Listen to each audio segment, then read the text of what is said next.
Hello class. One of the final things that you'll have to do in this class is to set up your internship agreement in a form called Handshake. So if you scroll down to the end of the class where it says Forms for Internship and Other Important Information, this link right here will take you to this video that you're watching, but I'm going to explain to you how to do Handshake in this video. So we're going to scroll down a little bit further on this page where it says Handshake link. Handshake link will take you to Coastal Carolina's Career Services website, and you're going to log in here using your Coastal username and password just like you do for your email and your Moodle accounts. Once you get here, you're going to come to a center that looks just like this. I'm currently in student view. So the first thing you're going to do is you're going to click on Career Center. And when you click on Career Center, you're going to go to this tab called Experiences. And once you get to Experiences, you can either choose Request an Experience here or the big blue bar that says Request an Experience. An experience is just asking me if you can do your internship at this particular site. So the first thing you're going to do in this spot is you're going to type exercise and sport science internship, and it's going to pop right up right there.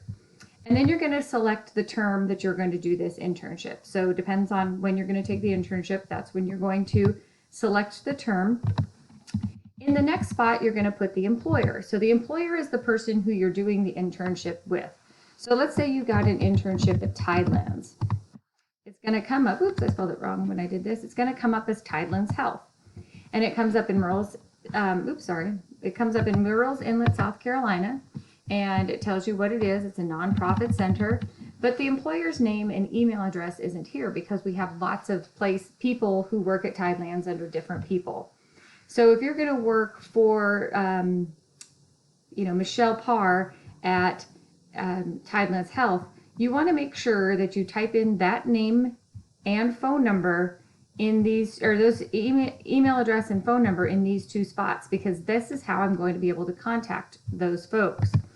If you scroll down, you're going to select a job, and I think you can just type in internship, and that will be fine. And then the department, you can choose whatever department. It's not a necessary question, so you don't have to have it.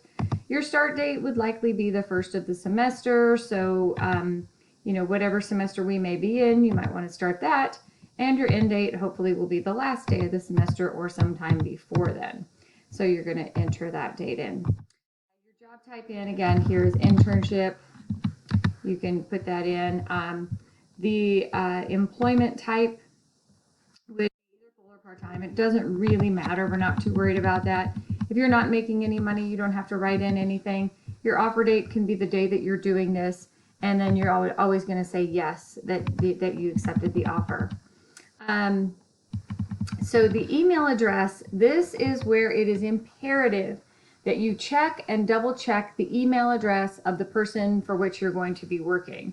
So if I want to work, let me see if I can find someone who's actually in here. So you're just going to enter the internship address of the person who you're going to be working for. So whatever that might be. So I'm going to put, let me see if I can actually think of someone who we have interns at right now. Nope, that one isn't it. On this line, I did just find someone. So CJ Rojales. Her name will automatically populate because she's already in here. If they're not already in here, you're obviously going to have to type in their name and email address. If we worked with them before, chances are pretty good they're going to be in here. So here's your student ID, your student email address, and I'm just going to fill this in so I can get to the next spot.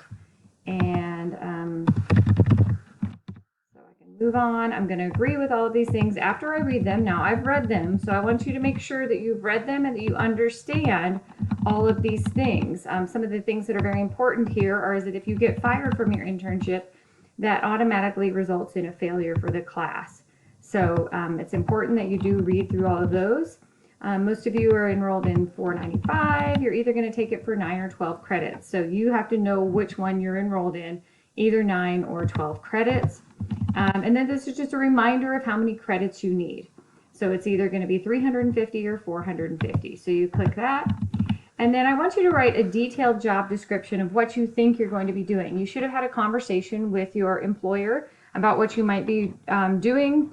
So I'm going to put filing papers, cleaning tables, helping with exercises, and there might be hundreds of other things that you would do, but I'm trying to do this for the sake of time.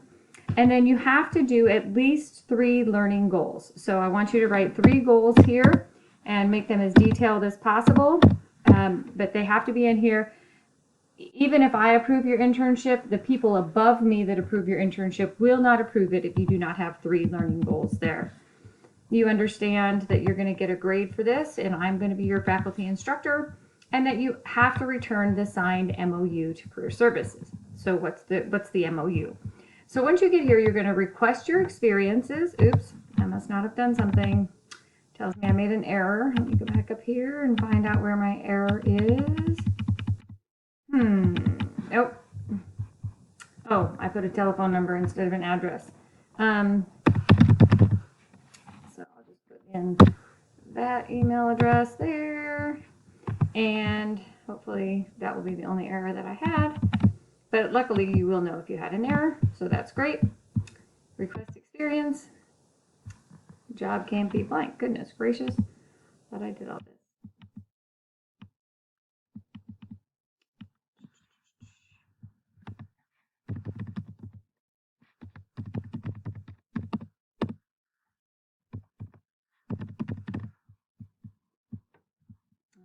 Moving right along.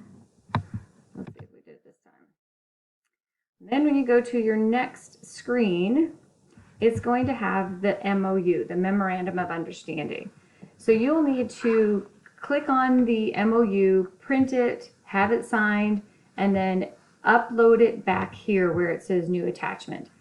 So your supervisor has to have one signed. Now, if we've had a student at that site before, you do not need a new MOU. So if you go back to this list, the approved internship site list that I gave you at the beginning of your 490 class, if they're on this list, you do not need to get a new MOU. If they are not on this list, you'll definitely need to do that. A lot of the out-of-state places are not going to be on here, and then, you know, so obviously if you're doing an internship that's out of state, you'll need to get a new one, or someone who's not on that green Excel spreadsheet.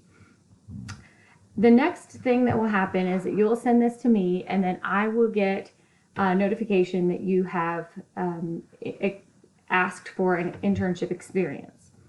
I will approve your internship, and then it will go to your supervisor. Now, this is why it is so important that your email for your site supervisor is correct. Do not type it in incorrectly. Make sure it's as correct as it can be. Double check it, triple check it, call them and ask them so it doesn't get held up.